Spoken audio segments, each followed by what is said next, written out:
નમસ્કાર મિત્રો, તમે જોઈ રહ્યા છો જન્મભૂમિ ન્યૂઝ। 2 મહિનાની અંદર આ રા તાલુકો એટલે કે નવા બનેલા તાલુકાની અંદર આ બીજી વખત દબાણ આવ્યું। ગ્રામ લોકો એવો આક્ષેપ કરી રહ્યા છે કે દબાણ જે હટાવવામાં આવી રહ્યું છે એ ખોટી રીતે જે દબાણ હટાવવામાં આવી રહ્યું છે। ગામ લોકોના કહેવા પ્રમાણે કે ગોચરમાં બનેલી દુકાનો અને ગોચરમાં બનેલા ઘરને હટાવવામાં નથી આવતા, પરંતુ જ્યારે દબાણમાં નથી એ વસ્તુને હટાવવામાં આવી રહી છે અને જબરજસ્તી એકબીજાની વાડ તોડીને શેરિયા બનાવી રહ્યા છે।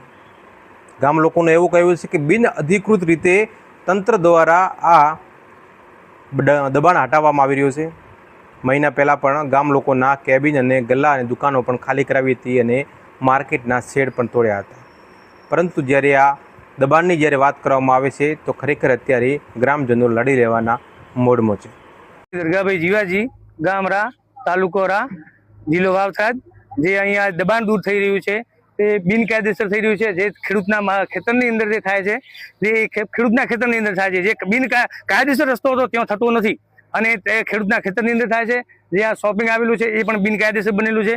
એ જે શોપિંગ છે એ રોડની કમસે કમ 35 મીટરની દોરી ઉપર જે ખુલવું જોઈએ તે પણ 35 મીટરની દોરી જે અંદર બનાવવામાં આવેલો છે તેનો રસ્તો પણ થરાનો રોડ બતાવેલો છે નકશાની અંદર, પણ જે આ શોપિંગ દૂર થઈ રહ્યું છે, દબાણ દૂર થઈ રહ્યું છે તે પોતાના ખેતરની અંદર થઈ રહ્યું છે, રસ્તા કાયદેસર રસ્તાની અંદર થતું નથી।